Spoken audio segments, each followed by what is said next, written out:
쟤 미쳤나 보네. 기모노가 한국 전통 의상이라고? 개념이 없나 보네. 여러 학생이 수근거리고 웃어댔고 교사는 당황스러워하며 분위기를 진정시켰죠. 기모노를 입은 여학생은 빨개진 얼굴로 충격을 먹은 듯 뛰쳐나갔어요. 오늘은 아일랜드의 한 고등학교에서 한국 문화축제일에 일어난 일에 대해 여러분께 소개해드리려고 합니다. 이 이야기를 소개해드릴 더블린의 고등학교 선생님 카밀라를 소개해드리죠. 안녕하세요. 저는 카밀라라고 해요. 더블린의 한 고등학교에서 수년간 학생들을 가르치고 있어요. 그날 아침이 생생하게 기억납니다. 그날은 우리 학교의 문화축제가 열리는 날로 학생들이 준비하는 다양한 나라의 전통을 축하하는 행사였어요. 북적이는 복도를 지나자 공기는 흥분과 함께 식당에서 준비 중인 다양한 세계 각국의 요리 냄새로 가득했어요. 복도에 학생들의 작품을 고정하는 작업을 막 마쳤을 때 타라가 저에게 다가왔어요. 타라는 전염성 있는 열정을 가진 밝은 눈의 영국 소녀였죠. 그녀는 섬세한 벚꽃으로 장식된 실크 천으로 된 아름다운 기모노를 입고 있었어요. 그녀는 제 앞에서 빙글빙글 돌며 옷을 자랑했죠. 카밀라 선생님, 제가 한국 문화축제에 어울리는 옷을 입고 왔어요. 그녀는 자부심에 가득 찬 목소리로 말했어요. 저는 가슴이 내려앉으며 잠시 멈칫했죠. 기모노는 정말 아름다웠지만 한국적인 것이 아니었으니까요. 뭔가 착오가 있었다는 것을 바로 알았지만 그때는 타라에게 말하기엔 너무 늦었죠. 저는 멀리서 타라를 지켜보았어요. 타라는 다른 학생들의 조용한 웅성거림과 혼란스러운 표정에도 아랑곳하지 않고 행복하게 부스 사이를 오갔어요. 특히 한국 학생들은 당황한 듯 보였지만 서로 속삭이면서 예의를 지켰어요. 몇몇 학생은 호기심에, 몇몇 학생은 즐거워했고 몇몇 학생은 노골적으로 분노했어요. 저게 일본 문화인 거 몰라요? 한 학생이 속삭였어요. 어떻게 둘을 혼동할 수 있죠? 또 다른 학생은 의문을 제기했어요. 타라가 문화적 감상의 행위라고 생각했던 것이 무지로 인식되고 있다는 것이 분명했어요. 결국 터질게 터졌죠. 장기자랑 시간이었어요. 타라는 전통춤을 추게 되었어요. 무대 조명 아래에서 반짝이는 기모노를 입고 무대에 오른 타라는 그제서야 자신의 실수를 깨달았어요. 음악이 시작되자 관중석의 조용한 기운이 감돌았고 타라를 덮쳤어요. 웃음소리와 분노, 욕설은 그녀를 향한 것이었어요. 저는 그녀의 얼굴에 떠오르는 깨달음과 뺨을 타고 올라오는 부끄러움을 볼 수 있었어요. 그녀는 흔들렸고 열심히 연습했던 댄스 스텝은 100여 명의 시선이 그녀를 바라보는 순간 사라져버렸죠. 공연은 갑작스럽게 중단되었고 타라는 서둘러 무대 뒤로 뛰쳐나갔어요. 무대 뒤에서 흐느끼는 소리가 울려 퍼지고 저는 서둘러 그녀를 찾았어요. 자랑스럽게 입었던 기모노는 바닥에 구겨져 있었고 이는 수치심의 상징이었어요. 많이 준비하고 생각했어요, 선생님. 타라가 울먹였어요. 누구에게도 불쾌감을 주려던 건 아니었어요. 저는 그녀에게 마음이 아팠어요. 이것은 단순한 실수가 아니라 우리가 축하하고자 하는 문화의 복잡성을 교육하고 이해하지 못한 우리의 집단적 실패를 반영하는 것이었어요. 그날의 나머지 기억은 흐릿했어요. 타라의 사과가 이루어졌고 축제는 침울하게 끝났으며 교육자로서 우리는 그 여파를 고스란히 떠안아야 했어요. 힘들게 얻은 교훈이었고 그날 저녁 생각을 정리하면서 저는 이것이 문화적 감수성에 대한 절실히 필요한 대화의 시작에 불과하다는 것을 깨달았어요.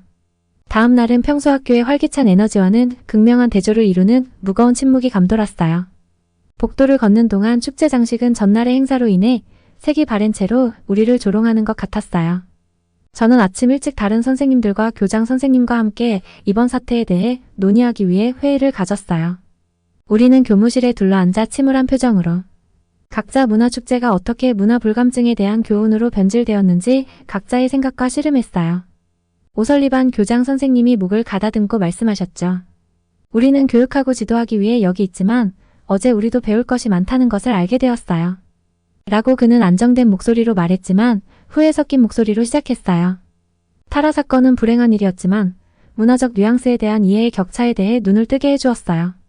학생들뿐만 아니라 우리 자신부터 이 문제를 해결해야 합니다. 회의실 곳곳에서 동의의 고개가 끄덕여졌어요. 사실이었죠. 문화적 이해의 차이를 함께 엮으려는 우리의 최선의 의도에도 불구하고 우리는 그 시기를 놓치고 있었어요. 회의는 직원들을 위한 문화 감수성 교육과 학생들을 위한 워크숍 실시에 대한 논의로 이어졌어요. 문화 컨설턴트와 함께 문화 전통의 표면만 훑어보는 것이 아니라 그 의미와 역사를 깊이 파고드는 커리큘럼을 만드는 것에 대해 이야기를 나눴어요. 그날 늦게 저는 타라와 1대1 대화를 나누었어요. 불쌍한 소녀는 예전의 모습은 온데간데였고 평소의 활기찬 모습은 온데간데없고 조용한 내성적인 모습이었어요. 타라, 축제에서 일어난 일은 내 잘못이 아니야. 제가 부드럽게 말했죠. 지도가 부족했고 그건 선생님들의 책임이야. 우리 모두가 깨닫는 게 중요해 보여. 타라는 일본과 한국 문화의 차이점, 기모노의 의미, 문화적 상징 뒤에 숨겨진 맥락을 이해하는 것의 중요성에 대해 설명하는 동안 열심히 귀를 기울였어요. 그녀는 모든 것을 받아들였고 이번에는 슬픔이 아닌 이해의 눈물을 흘렸어요. 저는 그저 문화에 대한 애정을 보여주고 싶었어요. 무리하게 굴려는 건 아니었어요. 타라가 조용히 제게 말했어요. 알아, 타라. 그건 아름다운 일이야. 하지만 문화에 대한 사랑에는 그 문화에 대해 배우고 이해해야 할 책임이 따르지. 라고 제가 말했죠. 우리는 그 사건에 대해 다양성을 진정으로 존중하고 축하하는 것이 무엇을 의미하는지, 그리고 우리 모두가 이로부터 어떻게 앞으로 나아갈 수 있는지에 대해 오랫동안 이야기했어요. 며칠이 지나자 학교는 새로운 에너지로 활기를 띠기 시작했어요. 이 사건은 학생과 교직원 모두의 대화를 촉발시켰어요. 문화 전문가들과 함께 패널을 구성하고 학생 주도의 문화 동아리가 결성되었으며 도서관은 세계 문화와 역사에 관한 새로운 책들로 가득 채워졌어요. 타라는 배움을 바탕으로 학교의 문화인식 개선에 앞장섰어요. 그녀는 학생들이 서로 존중하고 유익한 환경에서 자신의 유산을 공유하고 다른 문화에 대해 배울 수 있는 문화교류 동아리를 시작했어요. 하지만 그 사건으로 학교 내부는 뚜렷한 변화로 가득했어요. 타라 사건은 단순한 사과나 징계 조치로는 씻을 수 없는 오점을 남겼어요. 어느 날 오후 저는 다양한 문화적 배경을 가진 학생들과 함께 앉았어요. 우리는 교실 벽에 걸린 대형 세계지도 주위를 돌며 각자 자신의 출신 국가를 가리키고 유산의 일부를 공유했어요. 한국인 학생 민지는 한복의 선명한 색감과 우아한 움직임을 설명하며 경건한 마음으로 한복에 대해 이야기했어요. 그 옆에서 일본 교환학생 켄지 씨는 섬세한 종이 부채를 펼쳐 보이며 일본 부채춤의 복잡한 예술을 설명했어요. 그들의 문화에 대한 자부심은 분명했지만 조심스러워하는 모습도 보였고, 그런 일이 있은 후 완전히 마음을 열기를 주저하는 모습도 보였어요. 저는 그들에게 이러한 감정을 탐구하고 축제 후 먼지처럼 쌓인 혼란의 층을 풀도록 격려했어요. 자랑스러워해도 괜찮아요. 라고 제가 말했어요.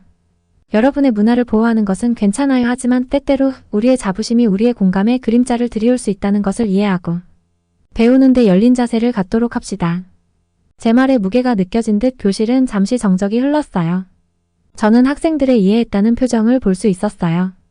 타라도 그 자리에 있었고 다른 사람들보다 조용했지만 그녀는 말보다 경청을 더 많이 했고, 경청할 때는 사려 깊고 신중한 말을 했어요. 책을 읽고 있어요. 그녀가 속삭이듯 간신히 속삭이는 목소리로 말했어요. 조선 왕조와 기모노의 모티브에 담긴 상징에 대해서요. 저는 그것이 바로 배움의 아름다움이란 걸 다시금 깨달았죠. 타라는 한복에 대해 열정적으로 이야기하던 민지와는 뜻하지 않은 우정을 쌓아가고 있었어요. 두 사람은 서로 다른 문화가 어우러진 우리 모두가 바라던 화합의 본보기이자 살아 숨쉬는 광경이었어요. 그들은 문화교류 동아리에서 함께 일하며 행사를 기획하고 대화와 배움을 위한 안전한 공간을 만들었어요. 어느 날 오후 동아리 모임을 준비하던 중 그들의 대화를 듣게 되었어요. 그들은 곧 개최할 문화 화합의 날에 대해 논의하고 있었어요. 타라는 말만큼이나 빠르게 움직이는 손과 아이디어로 가득 찬 얼굴로 활기를 띠고 있었어요. 박람회처럼 부스를 설치해 각자의 문화에서 가져온 물건을 가져올 수 있도록 하면 어떨까? 그녀가 신나게 제안했어요. 민지는 고개를 끄덕이며 눈을 반짝였어요. 그래. 공연도 하고 전통 의상을 입고 패션쇼도 할 수 있을 것 같아. 그 말을 들으면서 저는 뿌듯함을 느꼈어요. 서로 다른 세계에서 온 두 젊은이가 서로의 문화를 공유할 뿐만 아니라 함께 엮어 새롭고 아름다운 무언가를 만들어내고 있었으니까요. 특히 기억에 남는 대화는 타라와 서울에서 온 하나라는 신입생이 나눈 대화였어요. 두 사람은 구석진 테이블에 앉아 한국 풍습에 관한 책을 펼쳐놓고 이야기를 나누었어요. 타라는 호기심이 가득한 표정으로 질문을 던졌고, 하나는 언어의 장벽을 뛰어넘는 열정으로 대답했어요. 단순히 한복을 입거나 전통춤을 추는 것이 아니야. 하나가 설명했어요. 이러한 행동의 이면에 있는 정신, 조상에 대한 존경심, 우리 문화유산에 대한 자부심이지. 타라는 고개를 끄덕이며 모든 말을 흡수했어요. 이제 완벽히 이해했어. 라고 그녀가 대답했어요. 저는 이 교류를 목격하면서 우리가 함께 만들어온 화합의 장이 단순히 문화적 실수를 피하는 것이 아니라 그러한 교류가 가능할 뿐만 아니라 환영받고 축하받는 공간을 만드는 것임을 깨달았어요. 문화 화합의 날이 열리기까지 몇 주 동안 학교의 에너지는 넘쳐났죠. 바람에 나부끼는 국기와 세계 각국의 음악이 공기를 가득 채우며 학교 안뜰은 지구촌 마을로 변했어요. 학생들은 각국의 전통 의상을 입고 자신의 유산을 다른 사람들과 공유하면서 얼굴에 자부심을 빛냈어요. 민지와 타라는 모든 곳에서 조율하고 웃으며 모든 것이 순조롭게 진행될 수 있도록 도왔어요. 그리고 타라와 민지가 임시 무대에 서서 와주신 모든 분들께 감사 인사를 전할 때 저는 진정한 문화적 화합이 이런 것임을 깨달았어요. 단순히 불쾌감을 주지 않거나 정치적으로 올바르게 행동하는 것이 아니라 출신 지역에 상관없이 우리 모두를 하나로 묶어주는 공통점을 찾는 것이라는 것을요. 문화화합의 날 이후 학교의 공기는 성취감과 새로운 이해의 정신으로 가득 찼어요. 하지만 아직 풀어야 할 숙제는 남아 있었어요. 의도치 않게 기모노 사건의 단초를 제공한 일본 학생들은 여전히 사건의 무게를 어깨에 짊어지고 있었어요. 완전한 치유를 위해서는 진심 어린 사과가 필수적이었어요. 이 사건의 주동자인 아키오가 평소 장난기 가득한 눈빛으로 후회하는 표정을 짓고 있었어요. 그 옆에는 히로코, 유미, 타케시 등 사건의 핵심 인물들이 모두 앉아서 오해의 소지가 있는 자신의 행동에 대해 고심하고 있었어요. 그리고 공개적으로 사과를 하기로 다짐했죠. 저는 고개를 끄덕이며 그들의 요구가 얼마나 진정성이 있는지 이해했죠. 사과가 있던 날 공기는 긴장감으로 팽팽했어요. 정장 기모노를 입은 일본 학생들이 학교 강당 앞에 섰어요. 아키오가 앞으로 나서서 차분하지만 감정이 가득 담긴 목소리로 말했어요. 저희는 오늘 여러분 앞에 진심으로 사과하기 위해 이 자리에 섰어요. 라고 그는 시작했죠. 저희의 행동이 악의적인 의도는 아니었지만 혼란과 당혹감을 불러일으켰다는 것을 잘 알고 있어요. 우리는 기모노의 문화적 의미를 존중하지 못했고 그 과정에서 타라와 우리가 기념해야 할 한국 문화를 모두 무시했어요. 그의 말에 무게의 장내가 무거워지자 회의장은 조용해졌어요. 가볍고 형식적인 단순한 사과가 아니라 우리 학교의 수많은 문화를 존중하겠다는 무언의 약속이었어요. 그 후 며칠 동안 저는 일본 학생들의 변화를 목격했어요.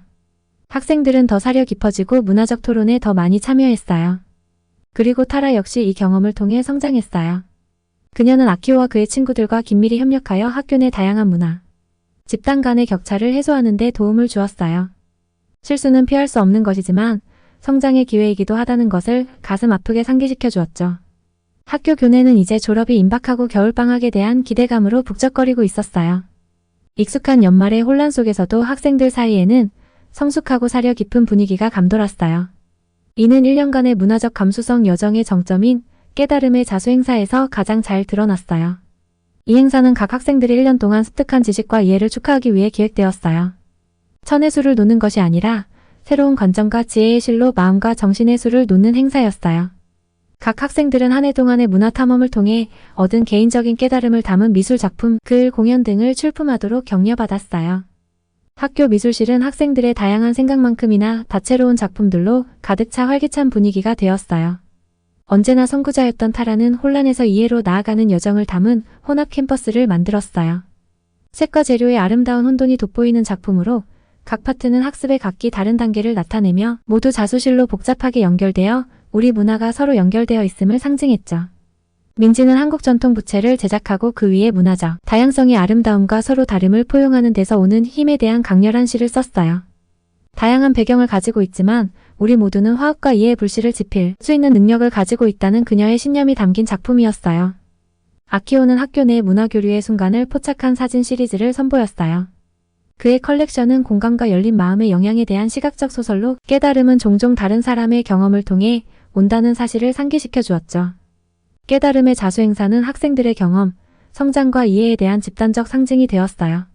학부모와 지역사회 구성원들도 초대되어 학생들이 얻은 통찰의 깊이에 경외감을 느끼며 전시물을 둘러보았어요. 행사가 막바지에 이르자 저는 학생들과 함께 메인홀에 모여 마지막 회상의 시간을 가졌어요. 우리는 한 해 동안의 승리와 도전, 우리의 여정을 촉발시킨 기모노 사건, 그리고 우리의 집단적 깨달음에 기여한 수많은 작은 순간들에 대해 이야기했어요. 저는 한 해 동안 저를 이끌어준 명언을 학생들과 공유했어요. 교사의 한 땀 한 땀이 교실의 조화를 엮는다. 저는 학생들을 인도하는 실이 되기를 바라며 한 해를 시작했지만 학생들 한 명 한 명이 우리 커뮤니티의 조화를 이루는 실이 되어 저 혼자 꿰맸을 때보다 훨씬 더 아름다운 그림을 완성하는 데 기여하고 있다는 것을 깨달았다고 설명했어요. 학생들은 단순히 성적표와 표창을 받은 것이 아니라 마음과 머릿속에 깨달음을 수놓은 채 이 행사와 한 학년을 떠났어요. 학생들은 문화적 감수성은 목적지가 아니라 지속적인 학습과 이해, 공감이 필요한 여정이라는 것을 배운 것 같았죠. 학기 종료를 알리는 마지막 종소리가 울리자 학생들은 수놓은 경험의 자수를 들고 학교 밖으로 쏟아져 나왔죠. 한 해 동안의 교훈은 이제 그들의 일부가 되어 교문 너머 세상으로 나아갈 준비가 되었어요. 깨달음의 자수는 단순한 이벤트가 아니라 희망의 상징이었으며 학생들이 앞으로 나아갈 때 이해의 실을 더 넓은 사회 구조에 엮어 그들이 남긴 자수처럼 활기차고 포용적인 세상을 만들 수 있기를 바라는 희망이었죠. 오늘은 제가 학교에서 겪은 문화적 차이와 이해에 대한 이야기 소개해드렸습니다. 오늘 제 이야기 즐거우셨다면 좋아요, 구독, 알림 설정까지 부탁드립니다.